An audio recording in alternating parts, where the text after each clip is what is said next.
잠시 모든 것을 멈추고 당신의 삶을 한번 돌아보시겠어요? 혹시 쉴 틈 없이 바쁘게 살아가고 있지만 마음 한구석이 텅 빈 것처럼 느껴지지는 않으신가요?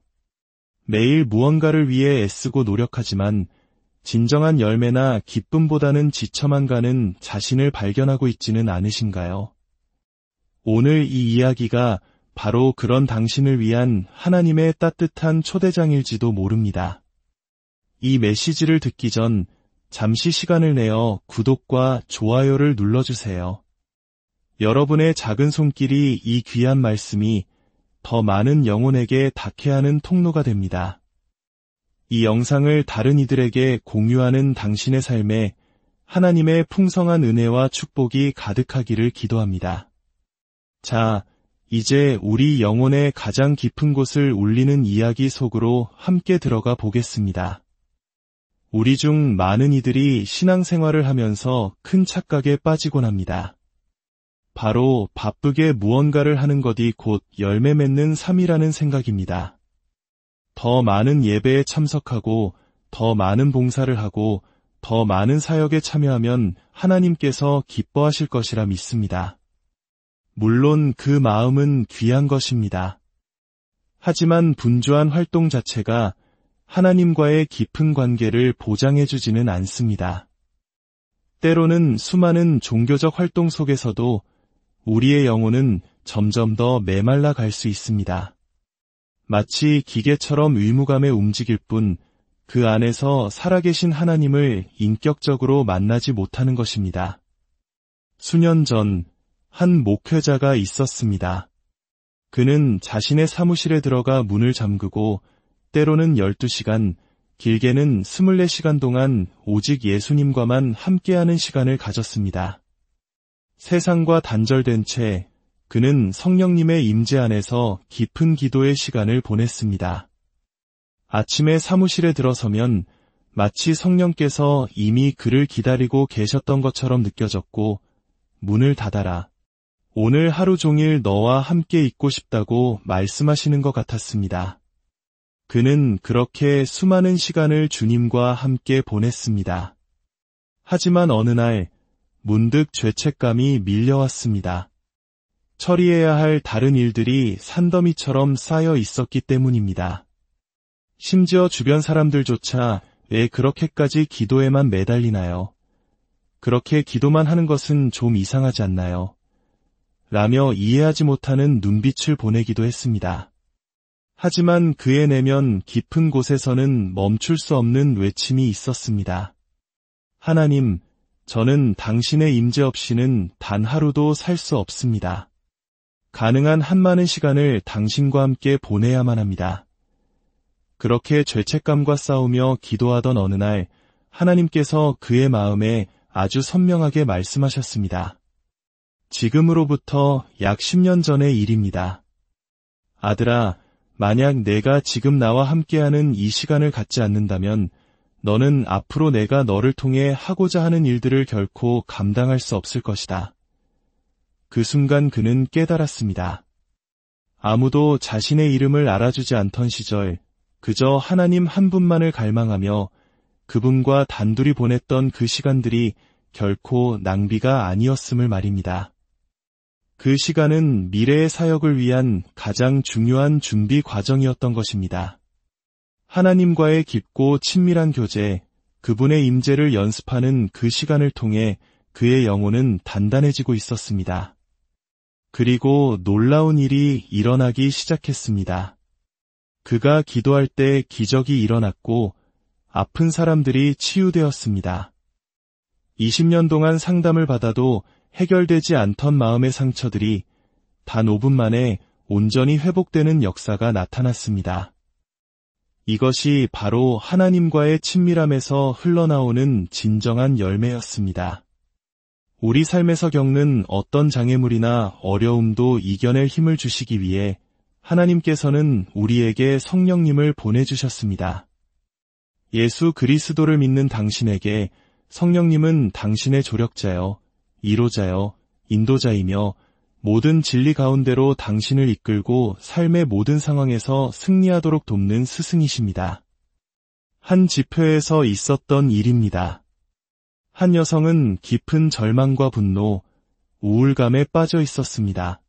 그녀는 몸에 심각한 질병을 앓고 있었지만 누구의 기도도 받기 원치 않았습니다.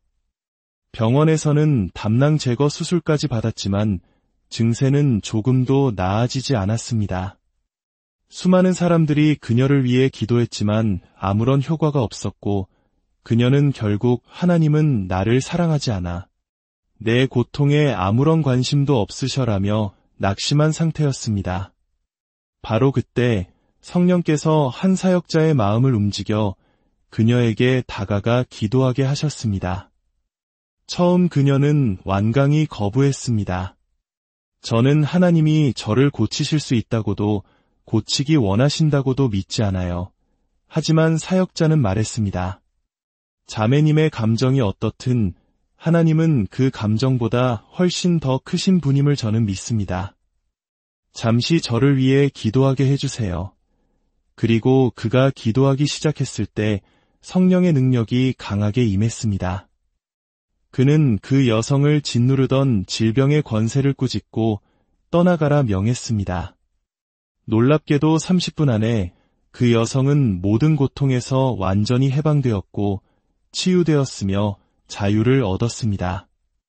그녀의 영혼은 회복되었고 성령의 임재와 영광으로 다시금 충만해졌습니다. 이것이 바로 성령께서 우리를 위해 하시는 일입니다. 요한복음 16장 7절에서 예수님은 이렇게 말씀하셨습니다. 그러나 내가 너희에게 실상을 말하노니 내가 떠나가는 것이 너희에게 유익이라. 내가 떠나가지 아니하면 보혜사가 너희에게로 오시지 아니할 것이요 가면 내가 그를 너희에게로 보내리니. 여기서 보혜사란 상담자, 조력자, 변호자, 중보자, 힘을 주시는 분을 의미합니다. 예수님께서 하늘로 올라가심으로써 성령께서 우리 각 사람에게 오셔서 우리와 친밀하게 교제하며 동행하실 수 있게 된 것입니다. 우리가 성령님과 깊은 교제 안으로 들어갈 때 놀라운 일들이 일어납니다. 아프리카 모잠비크의 황무지에서 수많은 고아와 가난한 이들을 섬기는 한 여성 선교사의 이야기는 우리에게 깊은 울림을 줍니다. 그녀가 그 척박한 땅에서 수천 개의 교회를 세우고 수많은 영혼을 돌볼 수 있었던 유일한 비결은 바로 하나님의 임재 안으로 들어가는 법을 배웠기 때문입니다. 그녀는 말합니다. 진정한 열매는 제가 만들어내는 것이 아닙니다. 그것은 전적으로 하나님과의 친밀함에서 흘러나옵니다. 바빠질수록 해야 할 일이 많아질수록 저는 더 많은 시간을 주님과 보내야 한다는 것을 깨닫습니다. 사람들과 세상의 요구에는 아니오라고 말하고 성령님의 부르심에는 예라고 답하는 법을 배워야 합니다. 성령의 임재 안에서 머물 때 단 5분 만에 과거 5년 동안 애써도 이루지 못했던 일이 일어나기도 합니다. 귀가 들리지 않던 사람이 듣게 되고 보지 못하던 사람이 보게 되는 기적은 우리가 계획표에 적어놓고 이룰 수 있는 일이 아닙니다. 그것은 오직 우리가 은밀한 곳에서 예수님을 사랑하고 그분의 음성을 들을 때 그분께서 행하시는 일입니다. 우리의 목표는 사역의 열매 자체가 되어서는 안 됩니다. 우리의 유일한 목표는 하나님과의 친밀함이어야 합니다. 예수님과의 그 깊은 사랑의 관계 말입니다. 우리가 그 관계 안에 머물 때 열매는 저절로 맺히게 됩니다. 마치 나무가 땅에 깊이 뿌리 내리면 시절을 따라 아름다운 열매를 맺는 것과 같습니다. 오늘 밤 하나님께서 당신을 새롭게 빚기 원하십니다.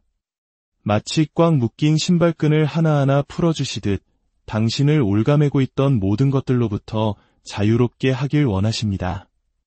당신의 계획, 당신의 노력, 당신의 불안함까지도 모두 내려놓게 하십니다. 그리고 당신을 통해 하늘의 능력이 이 땅에 풀어지기를 원하십니다.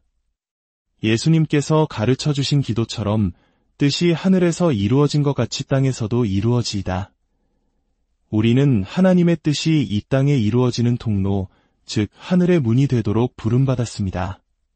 우리 안에 계신 성령의 임재와 능력이 우리를 통해 이 땅의 모든 영역, 정치, 경제, 교육, 문화에 흘러가 세상을 변화시키는 것입니다. 우리는 세상의 소금과 빛입니다.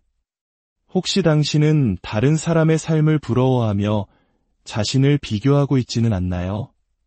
다른 사람처럼 되려고 애쓰며 맞지 않는 옷을 입고 있지는 않나요? 다윗이 사울 왕의 갑옷을 입었을 때 이것은 내게 맞지 않습니다. 익숙하지 않습니다 라고 말하며 벗어버렸던 것을 기억하십시오. 하나님은 당신이 다른 누군가의 복제품이 되기를 원치 않으십니다. 하나님은 당신을 이 세상에 단 하나뿐인 독특하고 아름다운 존재로 창조하셨습니다. 당신의 성격, 당신의 재능, 당신에게 주신 믿음의 분량까지 모든 것이 하나님의 완벽한 계획 안에 있습니다. 다른 사람의 신발을 신고 걸으려 하면 넘어질 수밖에 없습니다. 당신에게 꼭 맞는 신발, 하나님께서 당신을 위해 예비하신 그 고유한 부르심과 기름 부음 안에서 걸어가십시오. 당신이 당신답게 하나님 안에서 자유롭게 살아갈 때 애씀과 노력은 사라지고 기쁨과 평안이 넘치게 될 것입니다. 하나님의 자녀들은 모두 다릅니다. 마치 한 가정의 아이들이 각기 다른 개성과 모습을 가지고 있는 것처럼 말입니다. 그리고 하나님 아버지는 그 다름을 사랑하십니다. 우리 각자가 자신의 자리에서 예수님을 드러낼 때 비로소 그리스도의 몸된 교회가 온전한 그림으로 완성되는 것입니다. 사랑하는 여러분, 이제 애쓰는 것을 멈추십시오. 무엇인가를 이루려는 노력을 내려놓으십시오. 그리고 그저 예수님과 함께하는 시간을 가지십시오. 그분의 임재 안에서 잠잠히 머무르십시오.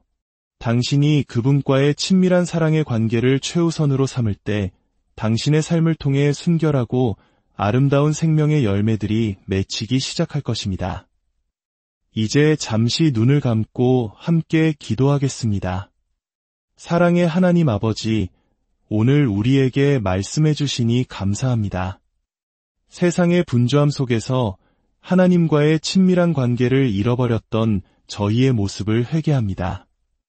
이제는 무언가를 이루려는 노력을 내려놓고 오직 주님의 임재를 구하며 나아가기 원합니다. 우리 각자를 향한 주님의 독특한 부르심을 발견하게 하시고 다른 사람과 비교하는 마음 대신 감사와 기쁨으로 우리에게 주어진 길을 걷게 하옵소서. 성령님, 지금 이 시간 이 말씀을 듣는 모든 심령 가운데 충만하게 임하여 주시옵소서. 하늘의 평안과 위로로 채워주시고 당신과 동행하는 기쁨을 회복시켜 주옵소서.